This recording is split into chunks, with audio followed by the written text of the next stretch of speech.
Hi, and good morning, and welcome to anyone and everyone, whether you're on this side of the equator, on this side of the continent, or you're overseas. Welcome, welcome, welcome. Welcome if you are here live with me and with us now. And welcome if you are going to be joining us from the future.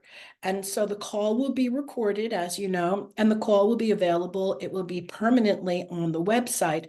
So for people joining us a year from now, 2 months from now, 2 weeks from now, welcome, welcome, welcome. And I'm thrilled that you are all here. A little bit about me, for those of you who know me and who don't know me. My name is Ellie Molina, and I am a former educator. I have spent all of my life educating and teaching. Majority of my life was spent teaching in middle school and college, and then, of course, adult education. I also spent years in preschool and then teaching educators how to teach also. So that was a very big part of my life. I co-founded what I call the Magic School, which is where children learned to use more of their minds and to use their minds in a very different way. Meaning, we went out of the bounds of what is normally considered possible, and we incorporated things, telepathy, telekinesis, and remote viewing. And remote viewing, of course, is being able to see the world without using our eyes, to see over distance, time, and space. And one of the things that I constantly kept coming back to was that no matter what grade I was teaching, what was the biggest gap, what was lacking in the educational system and even in parenting was conscious awareness. And the question becomes, what is conscious awareness? Conscious awareness is basically taking emotional intelligence to the next level. And so when people say, oh, I'm consciously aware, then they cannot have low emotional intelligence. That would be lying to themselves. Emotional intelligence is directly correlated to the amount of conscious awareness that you have. The higher levels of consciousness awareness that you have, higher levels of emotional intelligence. And so this is such a wide topic that I asked myself, well, where will I start? Where will I start? I don't want to teach people how to raise their children. Only I do want to teach people that parents, educators, caretakers, anyone interacting with another human being, no matter how old they are, has the opportunity and the responsibility to come from a space of emotional intelligence and conscious awareness.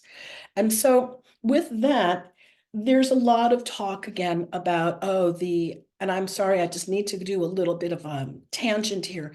There's a lot of talk about, ascension and the new earth and the new spirituality. And yeah, that's all great and fine. However, so many of your spiritual teachers and your new age teachers and your new gurus are going in with emotionally limited intelligence and limited conscious awareness. So the question that becomes for me is, where's this new ascension going to happen? It's not going to happen miraculously. You're not going to wake up one morning and find that the world has changed. The world will change because of the conversations that we bring to the world, because of the transformations that we bring to the world, because of the education that we bring to the world. We are not going to wake up one morning and there will be a new earth. Um, and if I'm wrong, I will eat my words. However, given everything that I do know about consciousness, awareness, planets, history, and the way things have historically worked, the illusion of the new earth is basically just that. It is an illusion until we begin to make those conscious choices and conscious decisions and begin to raise children and ourselves consciously with high levels of emotional intelligence. So that leads me now to, where will I begin? And the first thing that came up to me was I spent a lot of time thinking about this, as this has been a really big dream of mine, to be able to get on a platform and teach consciousness and teach awareness and to teach parents and other people what it takes to have this conscious awareness. And so the first thing that came to me is, well, we got to start with ourselves. And if we start with ourselves, then we have to look at something that is the most important part of ourselves, and that is looking at authenticity. What is authenticity? What does it mean? So just getting back to that a little bit. Recently, until just a few years ago, David Hawkins created a spectrum of conscious awareness, as he called it. And he used kinesiology, muscle testing, to determine what the lower frequencies were of human emotion and what the higher frequencies were of human emotion. And this you can find online. All you have to look up is Transcending Human Consciousness, David Hawkins. You could look up Emotional Scale of Intelligence. It's all available. It's all there. Now, since Hawkins developed the scale of emotional intelligence, though, things have begun to change. So someone, I don't know exactly who it was, forgive me, I can go look, created something called SPANE, SPANE. And this is a 12-item scale that measures frequency. And they do it through testing of the body, emotions and feelings and bodily reactions. And what happened was, in these newer tests of SPANE, SPANE, like I said, you can look up the history of this and go into detail on your own. What they have discovered, what researchers have discovered, is that where Hawkins believed that love was the highest frequency, the SPANE tests now claims that authenticity is the highest frequency, and that when we are authentic, nothing is higher than that. All right, this is a great place to start. So I said, okay, let's look at authenticity. What does that mean? And, the first thing that comes up to me in terms of authenticity is that we historically have been raised as a culture, and this goes back hundreds and hundreds and hundreds of years, thousands of years. Perhaps it even goes back to primitive man, and caveman and cavewoman. But the concept of looking good, looking good is um, not what I'm not talking about looking good in terms of, oh, I look good today, meaning your physical appearance. All right, your hair is groomed. If you're a woman, you got makeup on, you look good. All right. We're not talking about that kind of looking good. We are talking about the emotional inauthenticity of looking good and what that means and what it constitutes. So, what does it mean to concern yourself with looking good? Concerning yourself with looking good is thinking about, how do I look to other people out there in society? It has nothing to do with your authenticity, because what it brings up is when you're busy looking good, you really don't care if you're telling the truth. You do not care how you come across to other people. When you're busy looking good, the object of looking good is looking good. Do I have the right Instagram profile? Am I saying the right things? Am I perfect? That is all about looking good. And there's no authenticity, because that's not really who we are. So we are so absorbed in this energy of looking good, doing it right. Doing it right for whom? Doing it right for other people, other people's opinions, society. Who are we doing it right for? So we're so busy, again, in the process of looking good and making sure that we appear as if we have it together. We appear as if we are intelligent. We appear as if the list goes on, right? We look good. That's all that it is. We look good. There may be nothing behind looking good. You may be broken as a human being, but you know what? As long as you look good, the world doesn't care. And that contrary to looking good, the opposite is authenticity. Authenticity doesn't mean that you let yourself go in terms of grooming. Authenticity is that you actually own who you are.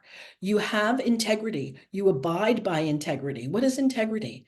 Integrity, not religious dogma. Integrity is honoring your word to yourself. It is honoring your values to yourself. It is living by your word, giving your word to yourself, and then giving your word to other people.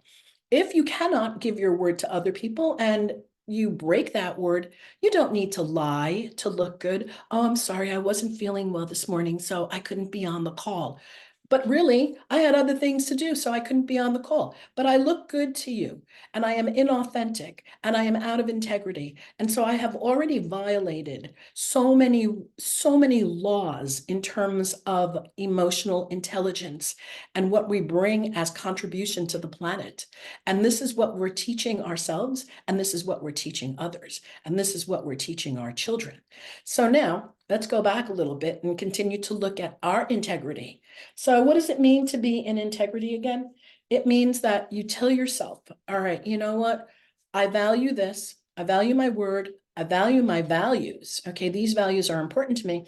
And I choose not to compromise my values.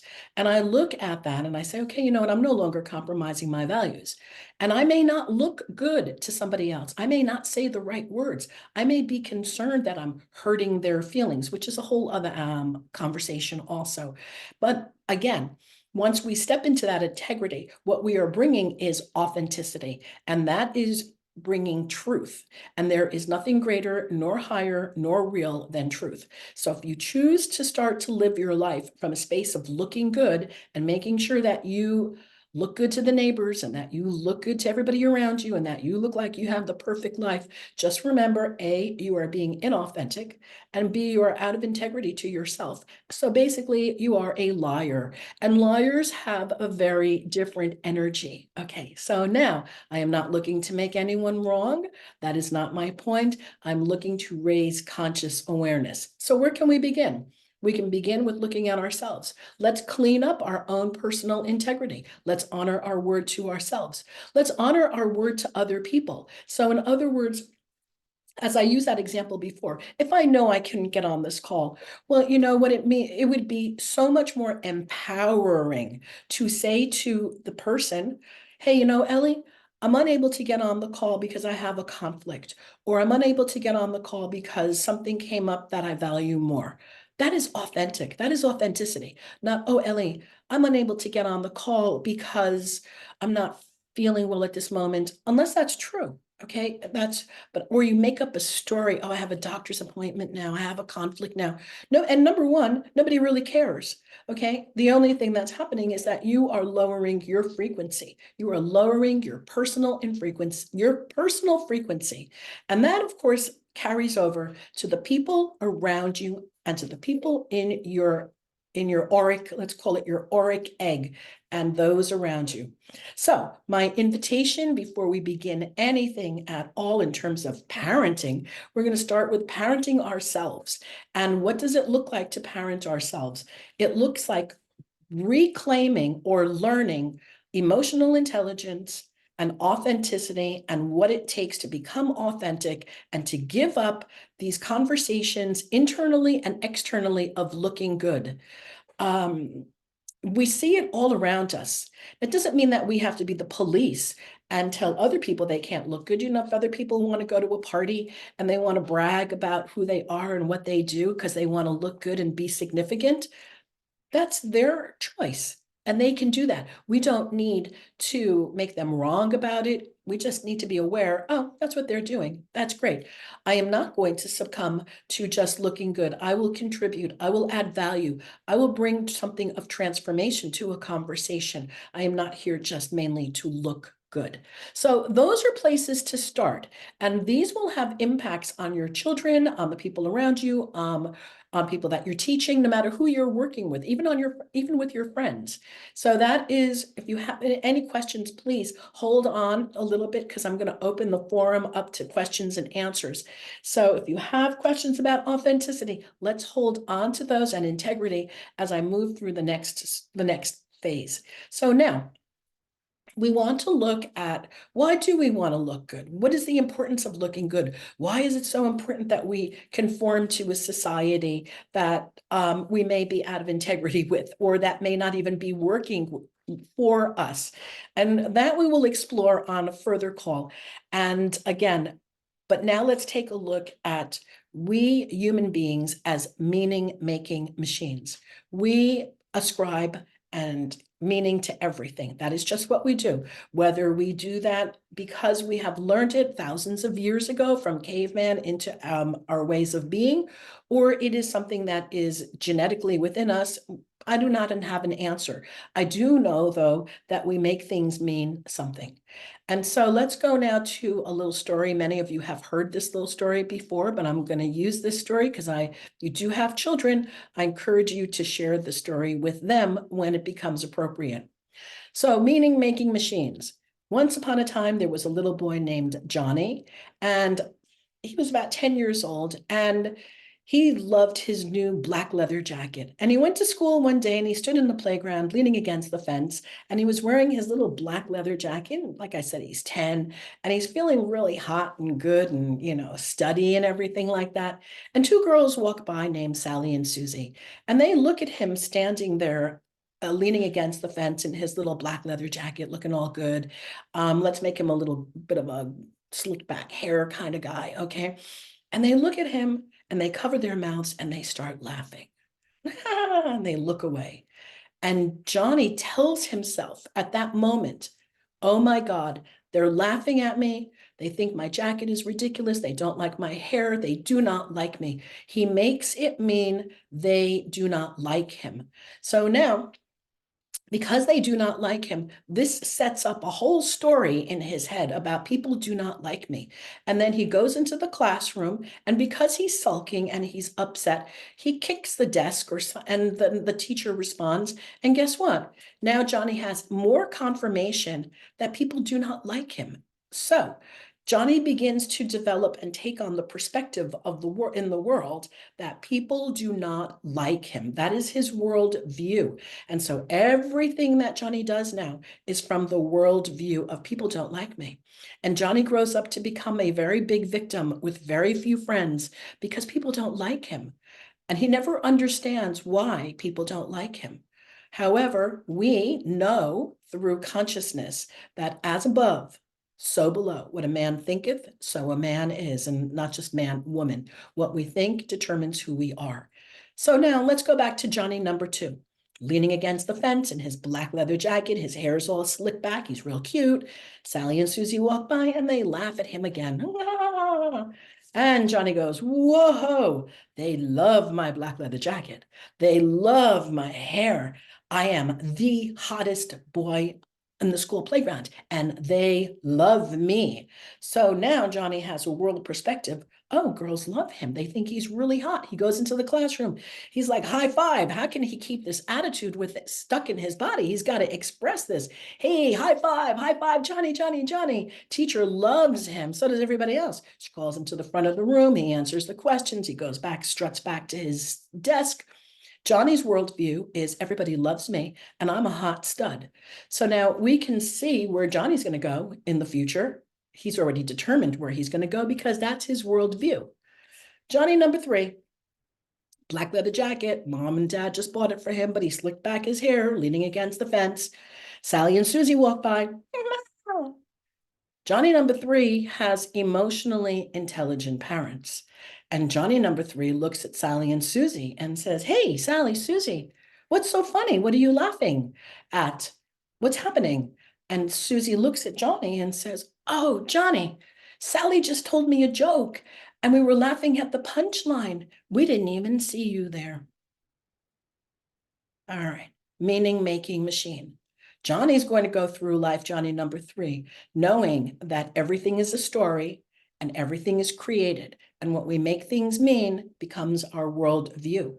So rather than giving it a story and making himself feel sad, nobody likes me, or whoa, everybody likes me, Johnny number 3 asked a question, what are you laughing at? And it had nothing to do with him. And 99.9% of the time, the meaning that we give for other people around us has nothing to do with us. And that's just what's so. So now, when we look at what is it to be giving meaning to everything, we may want to start to talk and teach our children, especially if you have younger children at this, no matter how old your kids are, to have a conversation with what they are making things mean. Because when they make things mean that they're a victim, let me tell you that their perspective is going to be victimization. If you make things mean that you're a victim, welcome to the world of victimization. You will be victimized. You will have more victim opportunities than anybody can imagine.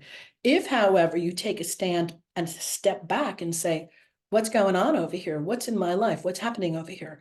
What are these experiences showing me? What can I learn from this? What opportunities can happen from this? How am I responsible, or what is my responsibility in having created this?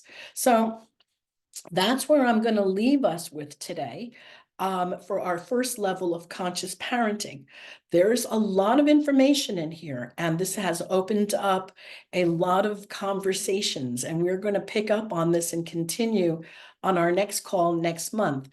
And if anybody has any questions, please, right now, this is the moment in time where you can ask away. And if you have something else that you want to ask that has nothing to do with this, please ask me now, because we will tie all this in and tie it all together. Questions from anybody? Have a question? A comment?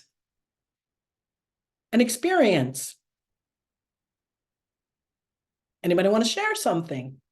Okay, I have an experience. Wait, so can who's I have an experience. okay, all right, thank you. Wait, can everybody unmute themselves except for the person talking? Can you hear me well? Yeah, I'm also hearing other people, so I'm not quite sure what that is. Okay, I can hear you.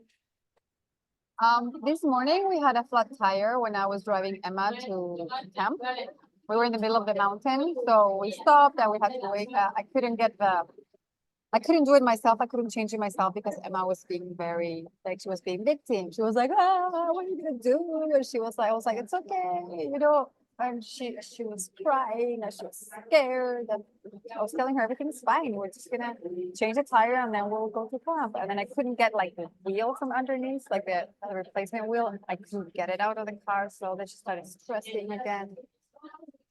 And I'm just wondering, what's the best way to deal with them when they see that maybe I'm going through a real tough time, but to make them, yeah, like feel better. Absolutely. Great question, Frank. Sorry. Great question, Franca. Yeah, Absolutely. she started stressing me, but I was just like, calm down, we'll get this, you know. So Mhm, mhm. yeah. Okay, so perfect, because you have three things going on. Number one, you have your inability at that moment in time to change the tire. You have your circumstances, okay? So you have a lot of things going on. You have your own tension going on. Can I do this? Your own self-talk. Will I make this work? Et cetera, et cetera. And now you're dealing with a 2-year-old. She's 2.5. 3, okay. And now you are dealing with a verbal 3-year-old's fear, okay? So if we're to apply authenticity to this situation immediately, what that would look like would be to, hold her physically, get down at her level, and actually say, Emma, I get, because you get that she's scared. I get that you're afraid, and I get that we've never had this happen to us before, and mommy's scared too. But mommy knows, or I know if you want, whatever, I know that I have the tools to be able to do this. So what I need from you now is let's send, and again, this is how much energy do you want to put into this, but I think this is always great. Let's work on sending the energy. Let's work on creating the intention that we now get this tire changed quickly, easily, effortlessly. Again, setting that intention. All right. No, you've done the work with me. So you set that intention, and now you've handled Emma's fears. You've been authentic because you're not telling her not to calm, like you don't want like calm down, calm. I'm not making you wrong. I'm just saying calm down, calm down. No, I get that you're scared. This is a scary experience. I'm scared too. I've never done this before. Let's put our intention, let's put our energy to doing this together. All right. And that you'll get your tire. Did you get your tire fixed? Someone helped us. Someone stopped and helped us. Okay, there you go. So you had your magic person come, all right? And it's beautiful. And these are the moments, where if we can just stop and become, again, stop, choose, okay? Choose at that moment. If we want to be reactive, if we want to be fearful, choose where we want to go and then act, okay? So at that moment in time where she's freaking out and you're freaking out, you want to stop because you have the emotional intelligence. You could go back into the machine. The machine will drive you and say, oh, stop it now. I have to do this. I have to do this. I'm nervous. Okay, blah, blah, blah. And then you're making her wrong and invalidating her emotions of having fear. Okay. And that teaches a whole other lesson that you're not even safe to trust. All right. So again, I'm not making anybody wrong. I wish I had had all of this. Okay. I wish I had had this. I wish I had known all of this myself. I'm just very grateful that I did learn all of this by the time I had my third child. We cannot undo the past, but we can start to live into the new future. So thank you for sharing, Franca. Beautiful story. Okay. Question, comment, anything, share? LA, can you hear me? Absolutely. Okay. Hi. Michaela has a question that she wanted me to ask you. It's not anything specific about today's topic, but she's doing a vision board for 2024. And she said, ask Ellie if she has any input on what should go on a vision board, aside from the general things you want to see, but any advice. Okay, so knowing your daughter, okay, just because I know your daughter. And can we share just a little bit about your daughter? Okay. Yeah. So this is not about looking good. This is just about conscious parenting at an early stage of life, and then letting children guide and having parents that guide them. So Michaela happens to be young Wanda in the, help me out, I keep forgetting these Yeah, things. and Marvel has a TV show called WandaVision, and she Right, plays the young Wanda, which is the Scarlet Witch in the Marvel universe, which is one of right. the Avengers. Right. And then she also plays in Hallmark films. And so she's a child actress. And that in and of itself, and she's a very successful, in the world of success, she's a very successful child actress. And that takes a lot of emotional intelligence at a very early age to be able to navigate that world. And so my knowingness of who your daughter is that she's not just about her own personal career, she is about what she can do for the planet. So on her vision board, because of her high level of emotional intelligence, have on there may peace prevail, have on there maybe even pictures of the Peace Pole project. She could look that up, okay, Peace Pole, and have things on there where there's harmony and the planet coming together. Basically, I don't want to sound too cliche, but let's use new earth kind of healing, love, hope, dove, anything that can transcend into these emotions of raising the consciousness, whatever that looks like for her. All right. Whether that's fields of flowers or her even holding a microphone and talking about raising consciousness. Okay. Yeah. Please have her watch this. I will. Okay. Yeah, perfect. Thank you, Ellie. All right. You're welcome. Yeah, Raquel, thank you. And give her my love. Okay. Yeah. Well. All right. Oh, that's amazing, the amazing, wonderful families that are here in this group. That's awesome. Yeah, we all didn't start out like this. Okay. Trust me. All right. Well, maybe some did. Okay. But, and we never want to compare ourselves. Okay. So I just want to welcome everybody here to where we are and where we're at, because we're game changers. And that's why you're here. You're a game changer. Whatever personal story you had that brought you here, you're a game changer. Thank you, Ali. Yeah, my question is related to the situation that we are at home, which you obviously brought up a bunch of things and have kicked my ass against one more time. I can do that. Yeah, all the time. I really need you there, and it makes a huge difference in such a short period of time. So my son, obviously, knowing that we now he's concerned that we are going to be moving home. Mhm. That's Mhm. the intention that I'm putting out into the world, and that's what I've explained to him that we are going to be doing, since our home is not Mhm. not healthy environment. Mhm. And a big opportunity that has come from this is that he's maturing immensely due Mhm. to his situation. He's cleaning his room, he's hoovering his room, he's changing his bed linen all the time. He's maturing out of this from just the situation we are in. What I'd like you to give your input on is how to help him establish a sense of safety. I mean, I'm doing it for myself. However, he is already asking questions about whether we're going to be moving out of the borough, which means his colleagues, his friends, his circle, Mhm. he knows is in this neighborhood. Mhm. Although I do tell him if they do rehouse us, it's not going to happen within far distances. And although I reassure him we do have public transport and whatnot, due to the fact that we've been homeless a few times in the past, I believe that he is Oh yeah, got triggers totally. Mhm. all of that is triggering him certain things. So bringing in as much peace within our environment, as much safety within him, that'll be awesome. Mhm. And that you have. Okay, beautiful, Raquel. So here's what I'm going to suggest. You talk to him about, you want to be authentic, okay? Let's get back to authenticity. You want to be real and authentic with him.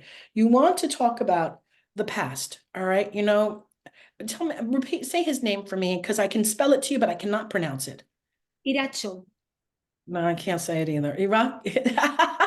Say it again. About Che Guevara, if you think about Che Guevara, it's the same pronunciation, Iracho. So, Iracho. So yeah, it's really Iraq show. Okay. Have a conversation with him when he's quiet, when you can sit down with him and have that opportunity and say, hey, listen, Iraq show, I know that in the past, we have a history of having been homeless. And what does that mean for us? Well, it means that it's freaking scary. Okay. And so we also made it mean, talk to him. What did you make it mean? Look, if I'm making this up, okay? I don't know what you made it mean, but you could make it mean anything from not being good enough, all right? Because when we're homeless, then we tell ourselves, oh, I'm not good enough. I can't even have a home. Or bad things happen to us, okay? You know, we look at it from a space of victimization. So you want to start to look at the story that you previously have told yourselves. And you could even have a conversation with him and say, Irakshe, what did you make this mean when we were homeless? What is the story for you? What story have you created? And then you can tell him, I have created this story. And then be authentic, be real. Don't look good for him. Tell him what the story is, you know? And then here's an opportunity now. Both of you have now, you're sharing your story of what you make it mean to be homeless. And then you can turn this into a beautiful opportunity, which looks like in the past, because remember, again, another teaching moment, the past, I don't have any more paper. The past gives us the present if we're not conscious, and the present gives us the future. So if you bring your past and the story that you're making into your present right now, oh, we're going to be homeless again. It's going to mean all of these things from the past. Well, then you're going to bring that energy with you into the future. And if you catch it now, you bring in the past, you have a conversation of the past, and you say, hey, listen, this is what we made it mean. And that was then. These are the words you want. That was then, and this is now.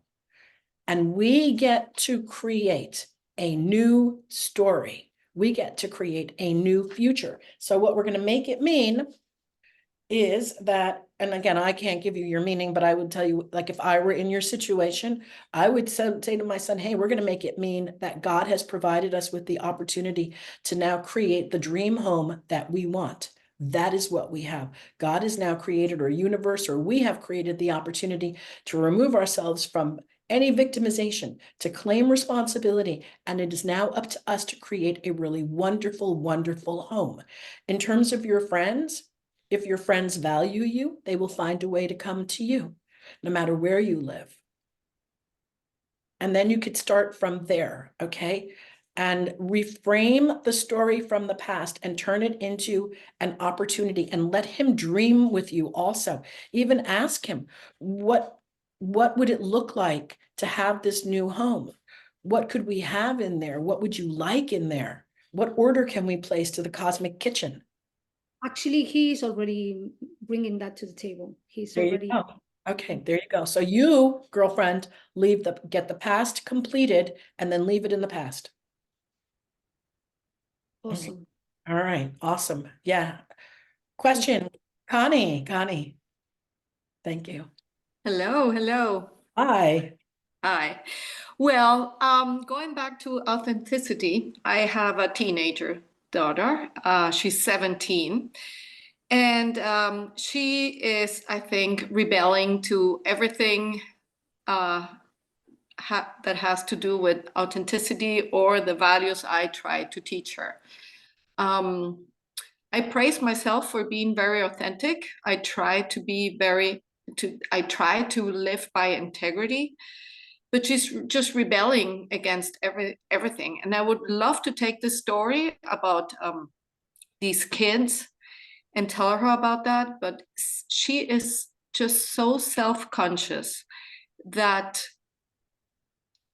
she's at a point where she prefers to miss out of life events, even going out to walk the dog, if she's not looking perfect or being perfect. And if I tell her she doesn't need to look perfect to walk the dog, because it's coming from me, she's not accepting it. So she's just rebelling against it all. And it's just so sad for me to see that she's not taking any advice from me, and that, that she's missing out on so much. Okay, thank you for this. Those are all your opinions, okay? Now, in terms, those are all your opinions, because we don't really know what's going on in her head. You may think you do, but you don't really know. Okay, she's just showing you. I'm not looking to make you wrong. I want to just remind you of one thing. You are noise. What does that mean? You are noise. We become, and this is for everybody, the more that we talk, the more that to me, it's like, the more that we complain, the more that we tell people what to do, the more that we offer advice, the more we become noise. And what happens to noise? It gets turned off. Husbands turn wives off when they become noise. Wives turn off husbands when they become noise. We turn off our friends. We don't want to hear noise, okay? So what happens when we become noise? All right, Connie, ready? We shut up. And I don't mean this in a bad way. We just shut up, okay? And in terms of what would that look like rather than to have her, okay. So look, I don't want to be too personal. However, I'm using your language. If someone is rebelling, who do we rebel against? Why would we have a rebellion? Why is there a rebellion? Think about politics. Who would be rebelling? What are we rebelling against? We're rebelling against authority. We're rebelling against tyranny. We don't rebel in a democracy. We don't rebel in a utopia. Okay, we rebel where there is tyranny. What did I say? Lack of freedom. Lack of freedom. Yeah. That is where we rebel. So now you have become noise, and your noise is carrying an emotion. And the emotion is, I want you, and the message that I am hearing, okay, because look, I don't know. I mean, I don't know, and I'm not I am not saying anything against your parenting skills. However, there's a phrase in German that says Ton macht die Musik, Die Musik. which means, translated into English, means your tone creates the music. So depending on how you deliver, delivery is everything. The way you've just delivered this right now to us, I started getting tense in my body, and it was almost like something happened to me where I wanted to start to tell you, shut up. Like, leave me alone. And I mean, and I'm not a 17-year-old girl, but there was something in the tone.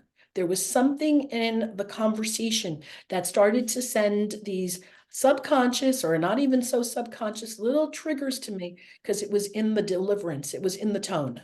Okay. Mhm. So now, where do you start with that? So you start with you removing yourself out of the equation and going back to basic, like real basics. Okay, we cohabit together, we live together. Okay, she's a minor until now, she's a minor. So it is I'm assuming these are things that I'm not going to get into too many details now, but I assume she's a minor at 17, correct, legally in your country? Correct. Correct. And so therefore somebody's responsible for her financially. Okay. Because of the tension that exists and the lack of freedom and the not obeying my rules situation that has been set up, the best thing, in my opinion, right now is, because you have to find a neutral ground. Neutrality has to be declared. You got to declare peace. So when when there's peace, somebody's got to give up something. And in this case, I'm going to suggest that you give up everything. You give up being right. Now, what does that mean, to give up being right? It means to give up being right about how she's supposed to walk the dog. It gives up being right about that she's supposed to walk the dog. It gives up being right about all of the previous things that you have established as rules. And this is not forever, okay? This is not forever. This is just a temporary, let's call it truce, or a ground where you can begin to plant new seeds. So Mhm. what that looks like is, if you have to walk the dog, rather than have a conversation about it's your responsibility to walk the dog, why would then just walk the dog? That's it. And just to establish, I'm not saying that's the right way to do it, only you need to establish peace. And by picking these, you got to do it this way. You don't have to look good to walk the dog, just get the dog out of the house, okay? All of that, again, is she's obviously not wanting to walk the dog because she knows that it upsets you. So therefore, rather than be upset, right, just walk the freaking dog, okay? And that's it, and keep your mouth shut. And until you can start to feel the peace coming into the space. Does that make sense? Are you saying that I should walk the dog, or just tell her to walk the dog without any? You Okay, walk the just dog now. You walk the dog. well, Here's the thing. Every time you tell her to walk, she knows how to, she has a dog. She knows what it's like. It was her dog. You told me. I mean, I know a little bit about this story. You told me she wanted this dog. You told me that she wanted the responsibility of the dog. Okay. So you have two options. Either she takes the responsibility of the dog, or you give the dog away. Actually, three. She either takes responsibility of the dog, you give the dog away, or you walk the dog and you keep your mouth shut and you don't get resentful while you're looking to maintain peace and wave the white flag first. okay. Because everything is going to be a fight. Everything. Mm-hmm. Mm-hmm. Thank you. Right? Does that make sense? And that's Yes, not even, absolutely. and just for now, I'm not saying this is permanent. I'm not saying you have to walk the dog until the dog dies, okay? I'm not saying that. I'm just saying you got to start somewhere. So pick a spot where you can avoid the conflict. That's all for now, until we can establish equilibrium there, okay? Mm-hmm. Great. Thank you. Yeah, you're welcome. Oh, such loaded things. Anybody questions, comments, anything? No, yes, no, no, no. All right, yes, Raquel. This is probably going to make Connie's life a lot easier because I relate to her a lot. My son is 17 and Ellie has helped us at a time when at some point my son needed to be even removed, or it was thought that it was needed to be removed from the house.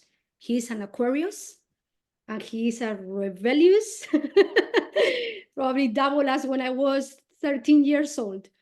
And one of the very first things that I started to do is, instead of talking to my friends about, because people love drama, right? So in my circle of friends, when the conversation about my son was coming up, I noticed that I was referring to my son's nastiness, what we refer about the nastiness, the stuff that he was doing the way that we believe is not supposed to be done. So I started to change that. I started to pick on the things that he was doing really well at home, even if it was just picking up a plate and putting it in the sink, and changed my own way of viewing my son. So now every time that my friends ask me about him, I tell him how much he's grown. And I talk really, really well about my son. And like Ellie told me, I respect him, he respects me. We have a beautiful relationship at home. And all these kind of thoughts, and believe me, our relationship has changed dramatically. He was breaking doors at home, he was aggressive, but I started to change the way I viewed him and the way that I talked with my peers about my son. I don't know if that will help you or any, but as I heard you, I related to you 150%, because your daughter and my son are the same age. Definitely, definitely. And the other thing that I've stopped doing is to tell him what to do. Okay. Yes, I will do so. You can only practice. And I'm telling you this, and thank you, Raquel, because Raquel, we're not going to go into Raquel, we're not going to do drama share, okay? But let me just share with you where Raquel came from to where she is now is beyond night and day, okay? Beyond. All right. So kudos to you, Raquel, and kudos to sharing. And, I really do. My intention, lady, is that you start teaching this to everybody, okay, as many people as you can. All right. So Connie, start small. Just start small. Little mini changes. All right. That's all. I will. Thank you. And thank you, Rachel. Yeah. Question for anybody? Question, comments, anything? All right. Okay. We can only begin. So then I'm going to end in a few minutes, and I just want to leave you with a few more little tips. Everything starts, again, and I know that you know this, and remember, knowing makes no difference, okay? We all know a lot of things, what we're supposed to do. We know what we're not supposed to do, and it makes no difference.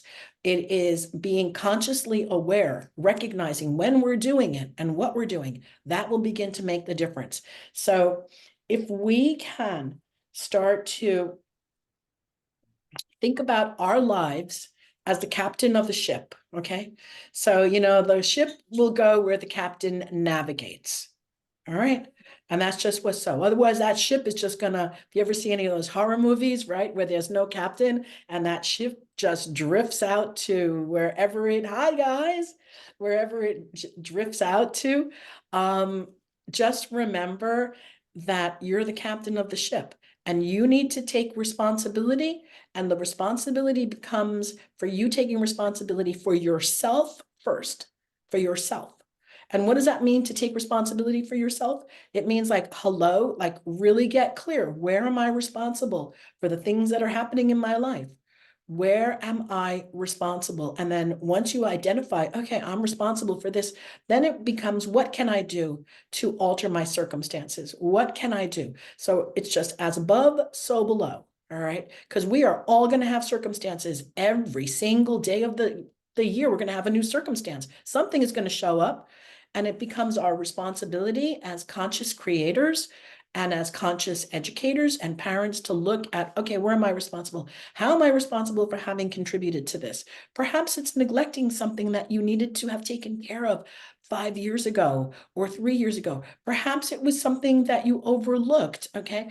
I mean, I could tell you stories about my own life where things don't work out, things don't look right, something's not moving correctly. I have to take responsibility and say, okay, what did I overlook? Where was I out of integrity? Perhaps I was out of integrity in not following up with XYZ. You know, perhaps I was out of integrity because I thought it would all work out on its own. And it doesn't. All right. We need to just be really in integrity, in alignment, authentic with ourselves, and take responsibility. We are responsible for the circumstances in our lives, believe it or not. You know, it's co-created in a way. So whatever, you know, we start it and then the stuff starts happening. Okay. It's like, oh, all right. So you've all done wonderful jobs. And here's the thing. You got to recognize one thing. You're on this call.